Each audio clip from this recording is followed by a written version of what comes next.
Allô? Allô, oui. Oui, bonjour Aïssa, je te reçois. Bonjour Aïssa, comment vas-tu? Ouais, vous me manquez, la radio me manque et tout, mais bon, on est obligé de rester chez soi hein, pour ne pas diffuser le maximum de virus possible et pour surtout ne pas en recevoir. Alors, Aïssa, avant de commencer, je voudrais rendre hommage à tonton Manu Dubango qui nous a quittés voilà, mardi dernier. Je souhaite que la terre lui soit légère, que nos ancêtres l'accueillent au paradis.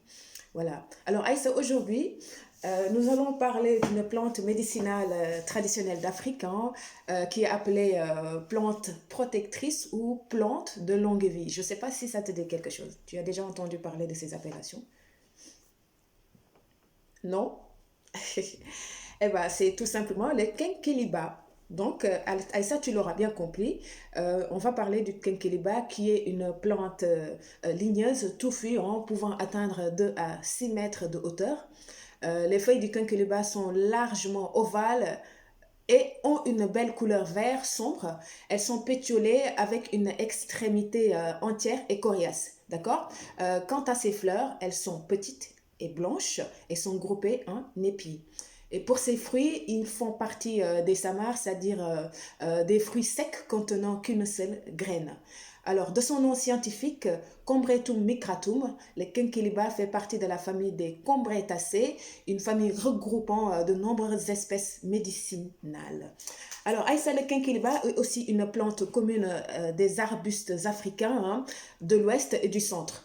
Est-ce que tu peux me dire les pays dans lesquels le quinquiliba pousse en Afrique, si tu en connais? Côte d'Ivoire, oui. Sénégal, bah, Sénégal évidemment, oui. Niger, bon, d'accord. Alors, le quinquiliba, il pousse bien sûr au Niger, au Sénégal, en Côte d'Ivoire, au Sierra Leone, en Mauritanie, en Gambie, au Mali, au Soudan, au Bénin, Togo, Guinée, Nigeria, Ghana, euh, Congo-Brazzaville, Congo-Kinshasa et j'en passe. Alors, si on parle, si on fait allusion aux compositions du quinquiliba, dans le quinquiliba, on trouve des substances du nom de catéchine et épigalocatéchine qu'on trouve dans le thé et dans la fève du cacao. D'accord? Alors, ces deux substances, Aïssa, contiennent principalement d'antioxydants qui protègent notre organisme, mais aussi elles permettent la prévention de maladies. Oui, oui, bah, oui on l'utilise comme petit-déj, bien sûr, mais oui, on peut aussi l'utiliser comme prévention de maladies. Bah, je vais y revenir. Il y a aussi dans ces compositions, on compte aussi des acides aminés quaternaires, des acides alcool, hein, deux éléments ayant des propriétaires cholérétiques, une substance qui facilite la digestion ainsi que la cholagogue hein, qui facilite l'évacuation de la bile. D'accord. Alors, toujours dans les compositions du quinquiliba, nous avons des flavonoïdes qui sont responsables de la couleur variée des fleurs et des légumes, pardon, des fleurs et des fruits, et qui représentent aussi une importante source d'antioxydants dans notre alimentation. Alors, d'où on va parler, Aïssa, des bienfaits du quinquiliba, reconnu pour ses vertus diurétiques, dépuratives, digestives, le ngolobé, oui, on l'appelle aussi le ngolobé, est utilisé en Afrique noire dans la médecine traditionnelle. Par exemple, lorsqu'une femme enceinte et qui a un excès de sel dans son sang et qui fait gonfler ses pieds, parce que je l'ai vu au Sénégal, en général, on lui donne du quinquiliba qu'elle va utiliser toute une journée sous forme de boisson, hein, toute une journée sans sucre. Hein. Il faut rien mettre, il faut juste le boire comme ça toute la journée pendant des jours. Et puis voilà, au bout de quelques temps, on voit les pieds qui commencent à se dégonfler. Parce qu'en fait, dans mes recherches, j'avais vu une femme qui parlait de quinquiliba, justement. Elle précisait qu'il est il est dangereux qu'une femme enceinte ou une femme allaitante utilise le quinquiliba. Et ben moi je l'ai vu, mais c'est une forme de cure et ça marche très bien. Le quinquiliba aussi pour la femme enceinte qui va accoucher, elle permet de rendre son bébé propre à la naissance. Hein, il nettoie très très bien le bébé.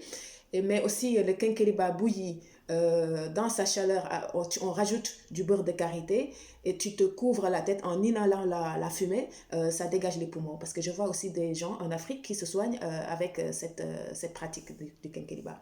Alors, le quinqueliba aussi, il aide contre les nausées, les vomissements. Il protège aussi la peau contre le vieillissement cellulaire prématuré. Hein.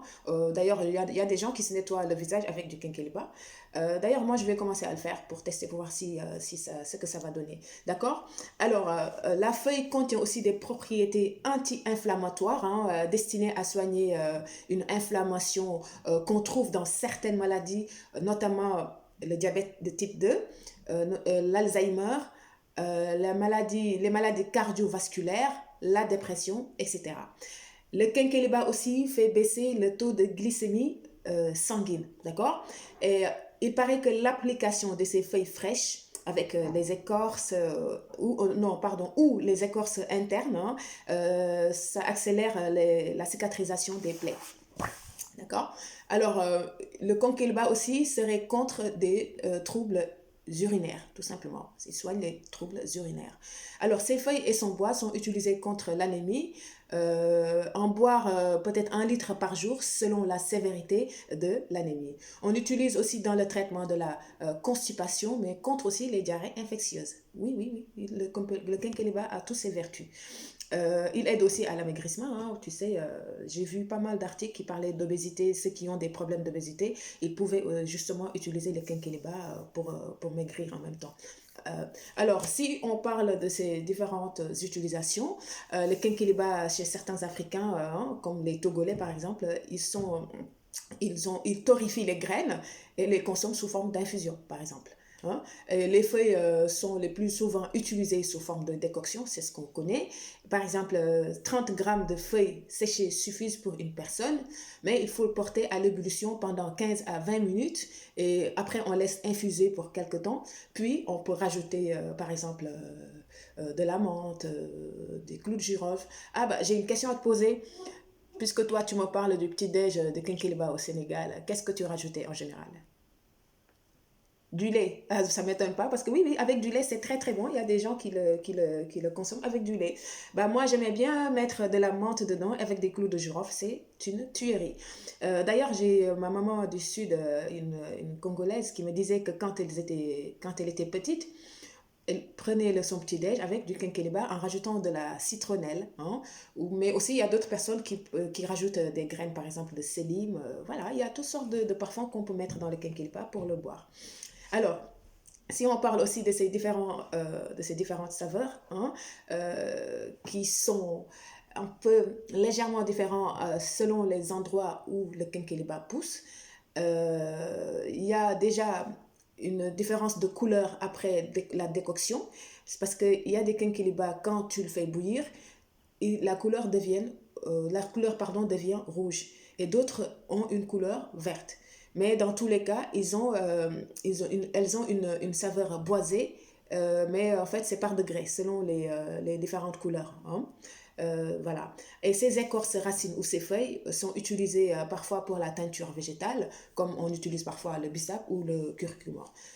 D'accord. Et selon mes recherches, le mot quinqueliba ou kinikiniba ou kankaliba serait une appellation d'origine Peul, oui, et, et le nom est devenu le nom le plus propagé dans le monde. Mais si on cherche dans d'autres langues africaines, il est appelé Serew en Wolof, Ngolobe en Malinké ou en Bambara, mais aussi en Bambara, on peut l'appeler aussi Kokobé. Et en Sérère du Sénégal, il y a 2 sous-groupes Sérère qu'il appelle Rag ou Sesed. Il est appelé aussi en manding Patakaro, oui, et Geza en Hausa. Et j'en passe. Alors, le quinqueliba aussi, d'autres personnes le font sous forme de jus. Hein. Moi, je n'ai pas encore essayé, mais apparemment, c'est très, très, très bon. Hein. Si nous prenons aussi l'exemple du Nigeria, la tige du quinqueliba est utilisée pour tisser des nattes, des lits, tabourets, artisanaux, des paniers, et il y a plein de choses qu'on peut faire avec ces tiges. Alors, son bois aussi est réputé pour la fabrication du charbon de bois, de même que ses qualités de bois dans la charpenterie et la menuiserie. Alors, on l'achète aussi, voilà, au marché ici, en tout cas pour ceux qui voudraient se le procurer. Je sais qu'en ces temps de confinement, c'est pas évident, mais si vous avez l'occasion de sortir, d'aller à Château-Rouge, vous pouvez le trouver dans des boutiques africaines.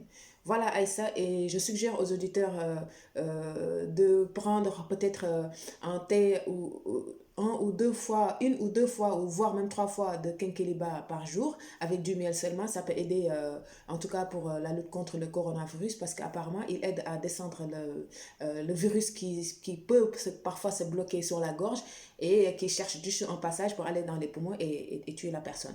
Donc voilà, et ça c'était mon coup de cœur du jour. Et avant de vous quitter, bah, je dis aux auditeurs que vous m'aviez manqué, restez chez vous, vous protégez des vies, éventuellement en vous protégeant. Et je vous donne rendez-vous mardi prochain pour une autre chronique des traditions africaines.